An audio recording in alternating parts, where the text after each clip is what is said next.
progressing. His evaluator this evening is Suba. So Suba, can you please read out the requirements of your speech, please? The main objective of the speech is select an appropriate outline which allows listeners to easily follow and understand your speech. Make your message clear with supporting material directly contributing to that message, and create a strong opening and conclusion. The topic is my favorite country, and it's 5 to 7 minutes time. Thank you. Please help me welcome our first speaker.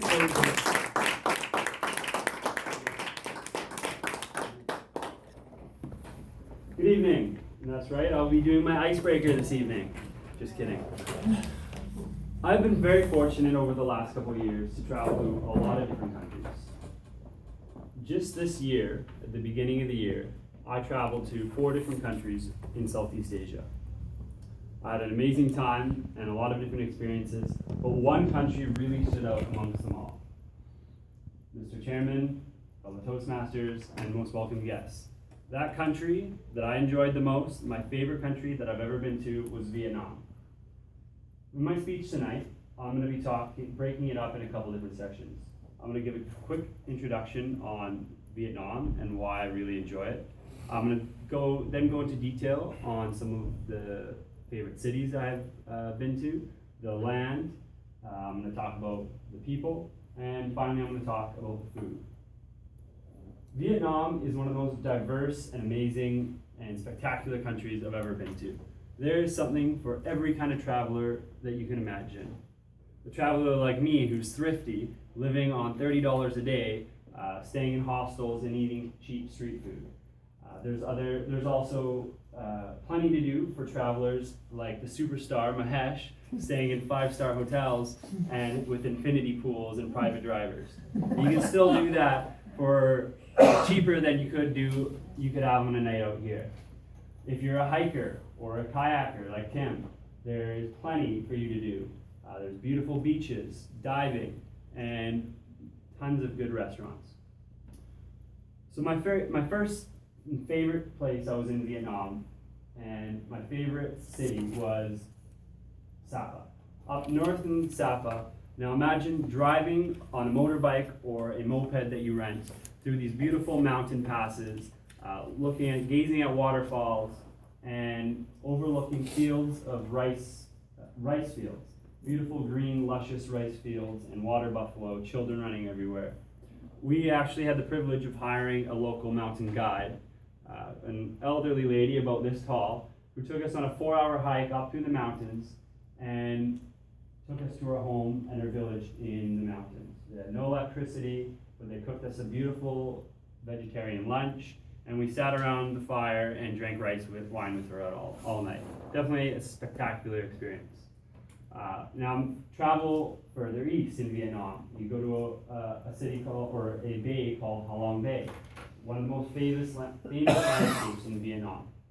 It is called the Bay of Dragons for its sparkling blue waters and amazing cliffs that you can jump off.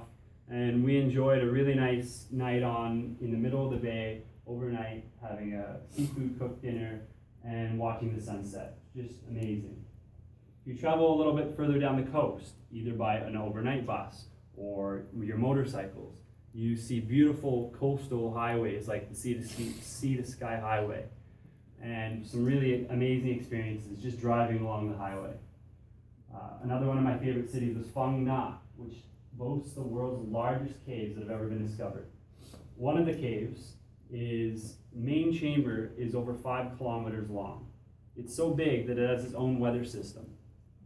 We were fortunate enough to go in some of these caves, some of the smaller ones, and saw some beautiful rock formations, some mud caves with mud baths in it, lagoons with beautiful fish. And it was just an amazing experience. All around Phang Nga, where the caves are, you take your motorbike or your moped and you drive from place to place. Fields of flowers and greens and jungle, and you have thousands of butterflies flying at your face. You're dodging them while you're driving on your motorcycle. Just awesome. There's other cities as well, like Hoi An. There's amazing tailors there. You get full dress shirts and suits for ridiculously cheap prices. Travel a little even further down the coast, and one of their main capital, Saigon or Ho Chi Minh City. Ho Chi Minh City is a really saddening and amazing city because that's where a lot of the fighting of the Vietnam War was fought. So if you're a history buff like I am, there's really heartbreaking museums that you can go to where you can see the devastation of Agent Orange and the American invasion. You can see war memorials and things like that. There's also a lot of landscapes where you can see the huge craters left by American bombs, and you can explore the tunnels around and the surrounding areas around Saigon, and you can actually crawl through some of the tunnels that the Viet Cong built to fight against the Americans. They're tunnels that are about this wide and this tall that the Viet Cong actually lived in for up to 2 weeks at a time to fight against the Americans. When I was crawling through some of the enlarged portions, which weren't much bigger than that, on my hands and knees and stomach, I couldn't imagine how some people could live in that for so long.